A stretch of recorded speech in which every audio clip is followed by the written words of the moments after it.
guys, it's Mandy. Welcome to my channel. So this is the last finance video of 2020. This is the finance breakdown for November and December for my rental properties. I'm not going to waste any time. I'm just going to go over the numbers. So for both November and December, we brought in $15,440 in rent. And that is for 16 houses. However, we did have one house vacant for both November and December. I had a tenant who actually inherited a property, and so she moved out, and her rent was normally $575, but we did not collect rent on that property for November or December. In addition to the rental properties, we also have a few properties that we have owner financed. And for those owner finance properties, we collected $2,514. So the total amount of money that we brought in from the rental properties for November and December was $17,954. And now for our expenses. So I have a loan repayment that I pay back to my mom each month. That is $2,760 per month, or $5,520 for both November and December. Then we have a new category that we don't normally have, which is utilities. Normally, when my houses are all rented, the tenants pay utilities and I never have to see a utility bill for the rental properties. However, we actually bought 3 new properties in November, and I had that vacant house as well. So I had to pay a water deposit for the vacant house, which was $125. The reason that we had to put a deposit down on that property is because when we bought the property, it was tenant occupied, and so I had never actually put a deposit down on the property. And then for 2 of the houses that we just bought, one of them I don't have the water turned on at all yet. The other 2 are tenant occupied, and we did have to go ahead and put deposits down there, and that was $150. I had a water bill that was $21 and an electric bill that was $74.75. I also had a roll-off dumpster that I included as a utility. Basically, the house that I had the tenant move out of, she left everything that they had ever owned in the house. So the garage was like a 2-car garage, and it was just filled, like, probably waist high with just clothes and other things. I think she had like 3 vacuum cleaners that she never actually used, not even once. Um, no, really, I don't think she ever vacuumed. Yeah, and there was a couch and a recliner and just a whole bunch of stuff. We actually filled a 20-yard roll-off dumpster completely full. And we pulled out all the flooring and everything from the property as well and threw that in the dumpster. The total amount that I spent on utilities was $1,094, with the most of that expense coming from the dumpster.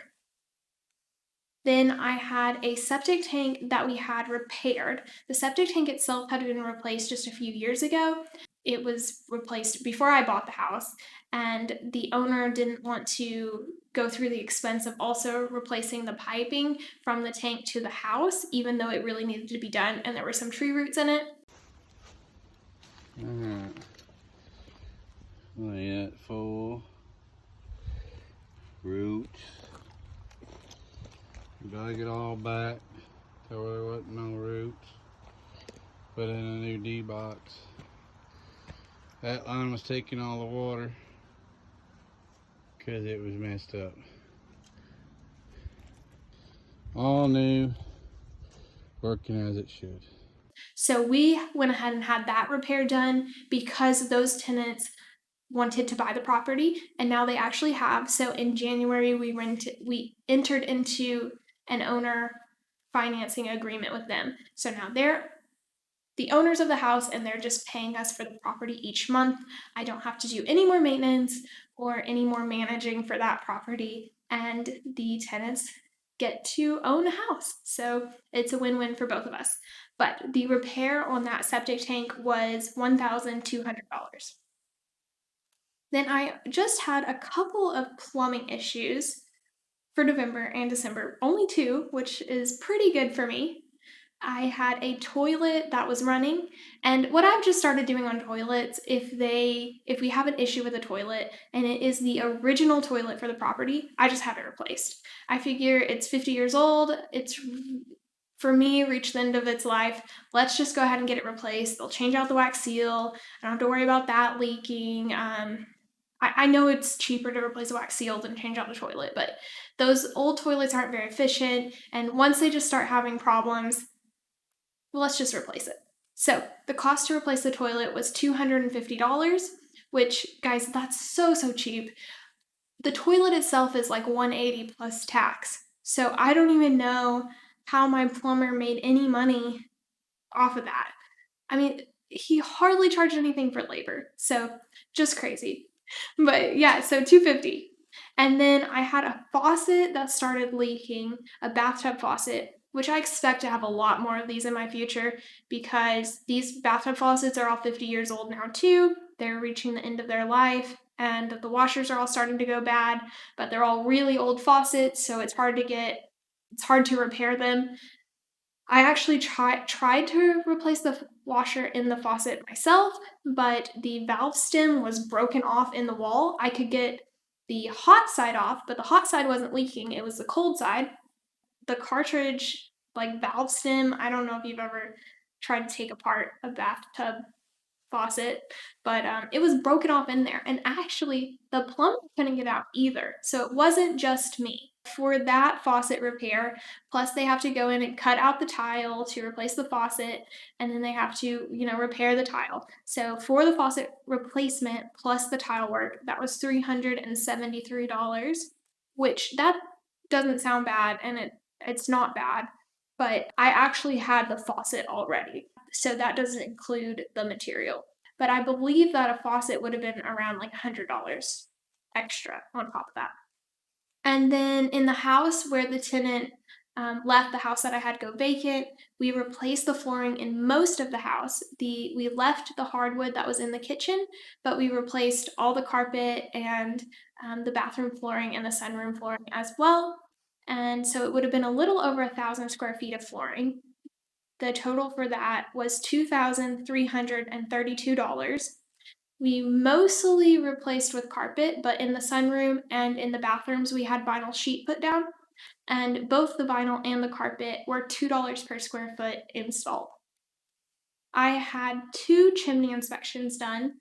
On the house that went vacant, I had that chimney inspected, and then we bought a foreclosure in November, and I had that chimney inspected as well and cleaned, and that was $131. So my chimney sweep, he charges $90 to clean and inspect a chimney, or $40 just to inspect the chimney. So if he looks at it and he says, hey, this chimney's not safe to use, it's not worth cleaning, then he just charges $40 or $50. And then if he actually cleans it, he charges 90. The vacant house, the chimney wasn't safe. And so he just inspected it, and then the foreclosure actually has the chimney safe. It's been lined already. It has a double insert, so it's actually really nice. I had to buy some supplies from Lowe's. That was $58.69. I don't remember exactly what it was. I think a floor vent and like an air filter, a couple of other things, uh, mostly for that house that was vacant. Some light bulbs, I think. And then I had a tenant call and say that their heat had stopped working, that the furnace was just blowing cold air. Luckily, it was 5:30 on a Friday night, so everywhere was already closed. So I called my HVAC guy and he came out, which I'm really glad and I'm really fortunate that he does come out on weekends. However, he does charge an emergency fee for that, which is reasonable. I'm happy to pay it. I just I would rather things break during business hours, but I'm glad that he will come out after hours. Basically, this is a gas furnace and the coils were dusty, so they just needed to be cleaned. To clean the coils it was like $40, but then with the emergency fee, it was $202.81. for November and December, the total amount of expenses we had was $11,161.54. So, year to date in, that puts us at $152,384. That's how much money we've brought into the rent house account. Year to date out, we have spent $114,354, which means that we have a net positive of $38,029. However, that is not actually true because if you remember back in January, I borrowed $300,000 from my mom. Like $277,000 went to buying 7 new houses. And then that extra $22,499 was just left in the account. And I counted it as money in the account. Now, I pay my mom back every month for that money. However, I can't really count that as income. That's just money that I was loaned, basically money that I owe back. So that means that the actual money that we made, the money that the rent houses made as profit for 2020, was $15,530, which I'm really happy with because I was really just hoping to break even this year. My goal for 2020 was to get our properties in really good condition and anything that needed fixed, get it fixed up, get the maintenance up to date where we can really just be doing preventative maintenance instead of kind of like fixing things that have already been broke for a long time. And so we did a lot of repairs and maintenance this year. And so the fact that we actually made any profit at all, I'm really happy with that. There are still some things that we haven't done that we haven't finished. We still have a few septic tanks that need replaced. I have a couple of older properties where the roofs are starting to look like in the next year or two they're going to need replaced. So there's still some things that will need to be done, but we did a lot this year. And we actually purchased, like I mentioned, we purchased 3 new properties in November. I didn't include the numbers for that in there, but I haven't, 2 of them are tenant occupied, and then one of them was a foreclosure. It's in pretty rough shape. It does need a whole new roof. Actually, if you walk into the house and you stand in the living room and you look up, you can see the sky. There's a small hole in the roof. So that will be my project for the next few months, getting that house fixed up. Anyway, I hope you guys have enjoyed these finance videos. Thank you guys for watching, and I'll see you next video. Bye.